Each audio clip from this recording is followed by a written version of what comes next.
जय श्री राम। आज हम बात करेंगे डबल सर्कुलेशन के बारे में। ह्यूमन हार्ट जो होता है हमारा, वो डबल सर्कुलेट कैसे करता है और क्या है डबल सर्कुलेशन। ये आपके 11th का टॉपिक भी है बायोलॉजी में, एनसीईआरटी, और सॉरी 11th का, और 9th में भी है। 9th में नहीं है सर, 10th में है। 10th में और 11th में दोनों जगह आपको ह्यूमन सर्कुलेटरी सिस्टम या ट्रांसपोर्टिंग सिस्टम या फिर डबल सर्कुलेशन, इन तीनों को जो सॉल्यूशन है वो मिल जाएगा। तो बात करते हैं ट्रांसपोर्ट सिस्टम या ह्यूमन हार्ट की। फिलहाल आपको पता है कि ह्यूमन हार्ट जो होता है 4 चेम्बर्ड होता है, 4 चेम्बर होते हैं। देख लेते हैं उनके 4 चेम्बर किस तरीके से आप लिखेंगे। ये आप इस तरीके से बना देंगे और इसकी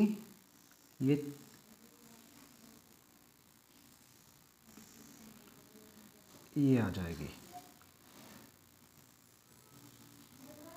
इस तरह से आपको दिख रहे हैं 4 chamber, 2 upper chamber and 2 lower chamber. Upper chamber को बोलते हैं एट्रियम या ऑरिकल और लोअर चैम्बर को बोलते हैं वेंट्रिकल। अब ये जो हार्ट है ये इस तरीके से है, देखो। तो इस साइड के जो ये दिख रहे हैं आपको, ये लेफ्ट चैम्बर है। ऊपर वाला एट्रियम लेफ्ट, नीचे वाला लेफ्ट वेंट्रिकल। ऊपर वाला राइट एट्रियम, नीचे वाला राइट एट्रियम इधर। तो फिलहाल इनके नाम लिख देते हैं पहले। तो ये हो गया लेफ्ट एट्रियम, ये हो गया लेफ्ट वेंट्रिकल,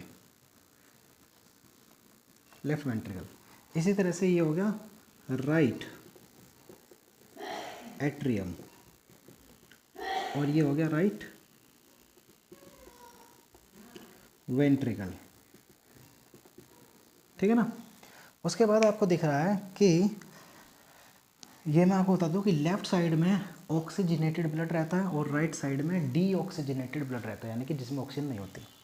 तो ये दोनों सेपरेट रहते हैं ब्लड।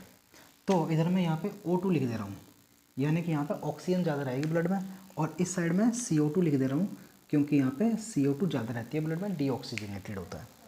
तो आपको ये दिख रहा है कि इस साइड लेफ्ट साइड में एट्रियम और वेंट्रिकल के बीच में ये वाल्व है, कुछ इस तरीके की वाल्व होती है। अगर कोई ऊपर से चीज़ आएगी तो ये खुल जाएगी, नीचे चली जाएगी, लेकिन अगर नीचे से कुछ चीज़ जाएगी तो ये बंद हो जाती है। यानी कि नीचे से जब ये दोनों कॉन्ट्रैक्ट करेंगे, सिकुड़ेंगे ऊपर वाले चैम्बर, तो दोनों का ब्लड नीचे आ जाएगा। लेकिन जब दोनों का ब्लड यहाँ से ये कॉन्ट्रैक्ट करने सिकुड़ेंगे तो ऊपर नहीं जाएगा, तो फिर जाएगा कहाँ।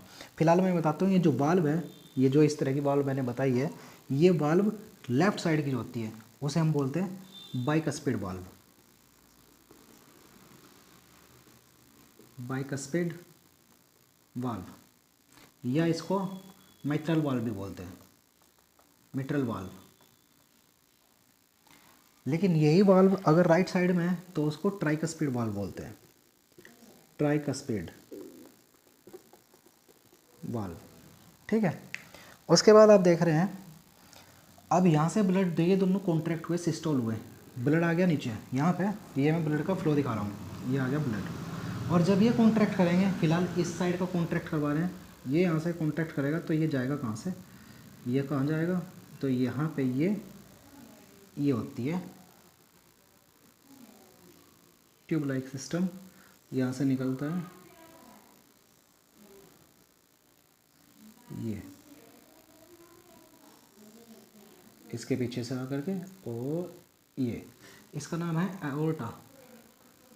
एओर्टा हमारी सबसे बड़ी आर्टरी है जो पूरी बॉडी को ऑक्सीजनेटेड ब्लड लेफ्ट वेंट्रिकल से पूरी बॉडी को सप्लाई करती है। यहाँ से फिर वो डिवाइड होकर के सारी बॉडी में चली जाती है। तो ये ब्लड कहाँ जा रहा है, to whole body, whole body, ठीक है। उसके बाद मैं वापस बात करता हूँ, जब ये यहाँ से लेफ्ट वेंट्रिकल से एओर्टा के थ्रू पूरी बॉडी में चला जाता है तो पूरी बॉडी उसका ऑक्सीजन यूज़ कर लेती है और उस ब्लड में डीऑक्सीजनेटेड यानी कि कार्बन डाइऑक्साइड डाल देती है, तो वो ब्लड होता है डीऑक्सीजनेटेड। तो डीऑक्सीजनेटेड किधर रहता है, इधर, तो उसे यहाँ आना चाहिए। तो ये ऊपर की एक ट्यूब लाइक सिस्टम होती है और एक नीचे यहाँ, तो इसको बोलते हैं हम सुपीरियर वेना कवा, सुपीरियर वेना कवा। और जो नीचे होती है उसको बोलते हैं इन्फीरियर वेना कवा, इन्फीरियर वेना कवा।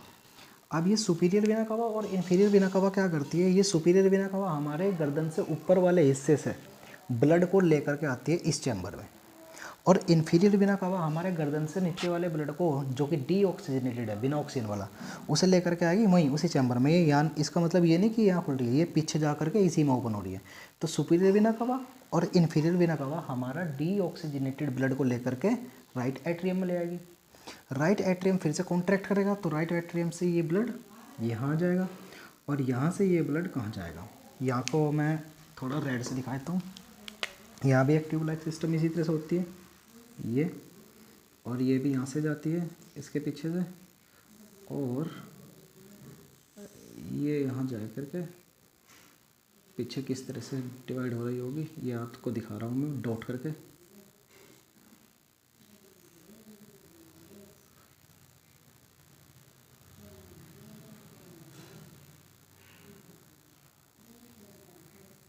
ये इस तरीके से देख रहे हैं ना आपको।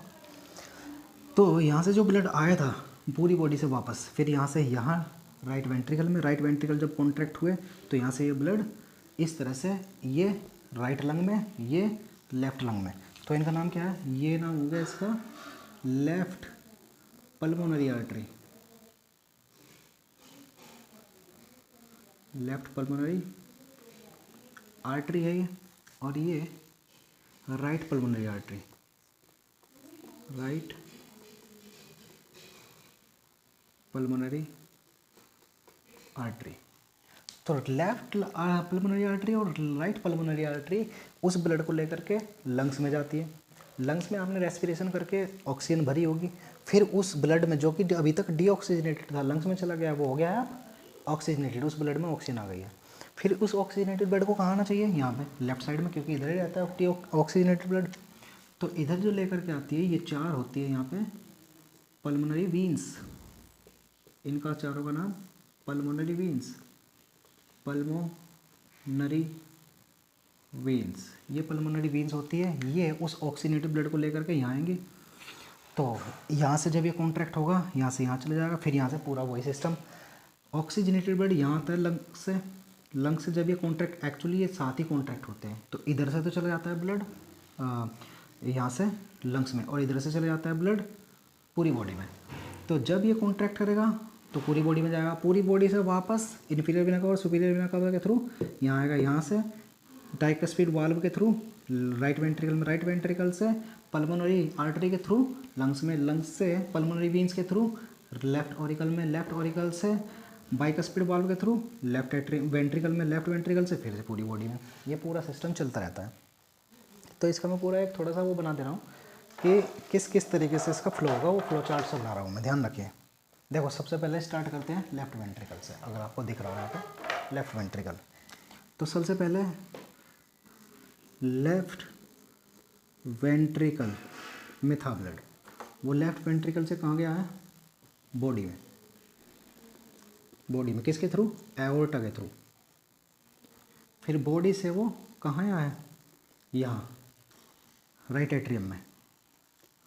तो राइट एट्रियम में आ गया है किसके थ्रू, वीना कावा के थ्रू, वीना कावा, चाहे वो इन्फीरियर वीना कावा हो चाहे वो सुपीरियर वीना कावा, वीना कावा के थ्रू राइट एट्रियम में आ गया। राइट एट्रियम से राइट वेंट्रिकल में जाएगा किसके थ्रू, ये देखो वाल्व है, कौन सी, ट्राइकस्पिड। तो राइट एट्रियम से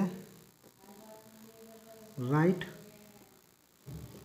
वेंट्रिकल किसके through, tricuspid valve, tricuspid valve. Right ventricle से अब देखो कहाँ जा रहा है, पल्मोनरी आर्टरी के थ्रू लंग्स में। तो यहाँ लिख देते हैं पल्मोनरी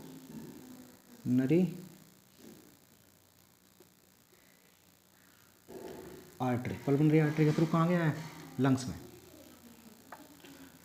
फिर लंग्स से वापस आया है कहाँ, लंग्स से यहाँ गया है पल्मोनरी वीन्स के थ्रू। तो यहाँ पल्मोनरी वीन्स के थ्रू लेफ्ट एट्रियम में आ गया, लेफ्ट एट्रियम में। और लेफ्ट एट्रियम से कौन सी वाल्व है बीच में, बाइकस्पिड वाल्व, वो बाइकस्पिड वाल्व के थ्रू आ गया है कहाँ पे, लेफ्ट वेंट्रिकल में।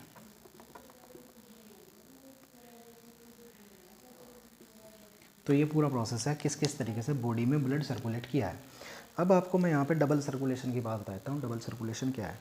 तो एक इस तरह का सर्कुलेटरी सिस्टम जिसमें एक ही टाइम पे एक ही ऑर्गन के थ्रू दो अलग अलग जगह पे ब्लड को पंप किया जाता हो, उसको बोलते हैं पल्मोनरी डबल सर्कुलेशन। देखो एक ही टाइम पे दोनों कॉन्ट्रैक्ट एक साथ होते हैं, तो इधर से बॉडी वो इधर से ब्लड जाता है लंग्स के लिए, इधर से जाता है बॉडी के लिए। तो इस तरह का circulation in type of circulation in which blood या two type of blood is circulate at two different place at same time called double circulation. एक ही टाइम पे दो अलग अलग जगह पे ब्लड को पहुंचाना, उसको बोलते हैं डबल सर्कुलेशन।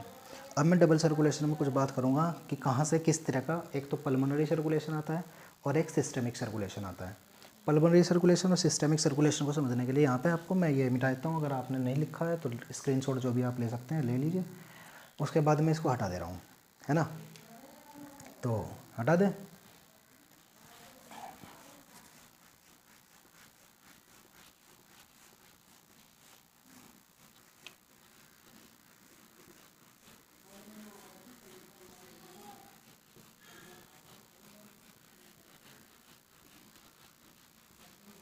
देखिए 4 चैम्बर हार्ट में आपको यहाँ इस तरीके से दिखाई देता हूँ।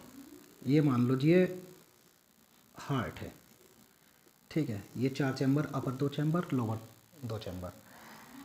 अब यहाँ से किस में जाता है? ये एट्रियम और वेंट्रिकल की वो बीच में जो वाल बताई थी वो हो गई।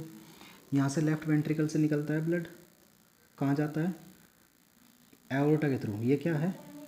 ये एओर्टा है। एओर्टा के थ्रू कहाँ गया? बॉडी में। और बॉडी से वो सारा ऑक्सीजनेटेड ब्लड कहाँ पहुँच गया है? ये पहुँचता है यहाँ पे राइट एट्रियम में, ठीक है, डीऑक्सीजनेटेड ब्लड। तो ऐसा वो सर्कुलेशन जिसमें लेफ्ट वेंट्रिकल से ऑक्सीजनेटेड ब्लड एओर्टा के थ्रू बॉडी में जाता है और बॉडी से डीऑक्सीजनेटेड ब्लड वापस राइट एट्रियम में आता है, इस सिर्फ इतने सर्कुलेशन को बोलते हैं सिस्टेमिक सर्कुलेशन।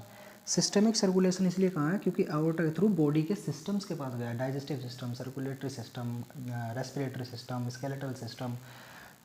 तो सिस्टम के लिए गया, इसलिए ये वाला सर्कुलेशन यहाँ से लेकर के यहाँ तक का इसे बोला जाएगा सिस्टेमिक सर्कुलेशन। तो ये हो गया सिस्टेमिक सर्कुलेशन। Systemic circulation. अब वहीं दूसरी बात करें, यहाँ से जो ब्लड जाता है, ये डीऑक्सीनेटेड ब्लड यहाँ से गया है, ये यहाँ तक ले आते हैं। ये किसके थ्रू जाता है? पल्मोनरी आर्टरी है, पल्मोनरी आर्टरी। पल्मोनरी आर्टरी उस डीऑक्सीनेटेड ब्लड को लेकर के पहुँचती है कहाँ? मान लो ये पहुँच गई लंग्स में, ये आ गया लंग्स। फिर लंग्स में वो ऑक्सीजनेटेड ब्लड हो जाता है, फिर वो ऑक्सीजनेटेड ब्लड हो जाता है। वो ऑक्सीजनेटेड ब्लड फिर लंग्स से वापस लेने का, ला करके इसमें छोड़ने का काम किसका है? ये इसका। और नाम क्या है? Pulmonary Wien. तो ये हो गई पल्मोनरी वीन। ये क्या कर दिया? Deoxygenated blood. तो डबल सर्कुलेशन में इस तरह से लेफ्ट वेंट्रिकल से एओर्टा के थ्रू बॉडी में पहुंचाने का काम जो हो गया, और फिर बॉडी से वापस राइट एट्रियम में लाने का काम हो गया सिस्टेमिक सर्कुलेशन का। जबकि राइट वेंट्रिकल से पल्मोनरी आर्टरी के थ्रू वो लंग्स में ले जाया जाता है और लंग्स से वापस पल्मोनरी वेन के थ्रू लेफ्ट ऑरिकल में लाया जाता है। उसको बोलते हैं हम पल्मोनरी सर्कुलेशन, क्योंकि ये लंग्स में गया है। लंग्स के लिए वर्ड लगता है पल्मोनरी। तो ये पल्मोनरी सर्कुलेशन, ठीक है, ये याद रखिएगा। तो ये आता है आपका डबल सर्कुलेशन। और भी टॉपिक आपको अगर कोई समझ नहीं आ रहा है तो वो भी आप मुझे बताएं, उसे छोटे से छोटे कम से कम टाइम में और ज़्यादा से ज़्यादा इफेक्टिव बनाने का प्रयास करेंगे। कोई भी प्रॉब्लम हो मुझे लिखिए कमेंट में, मैं आपको वीडियो बना करके सेंड करता हूँ। जय श्री राम।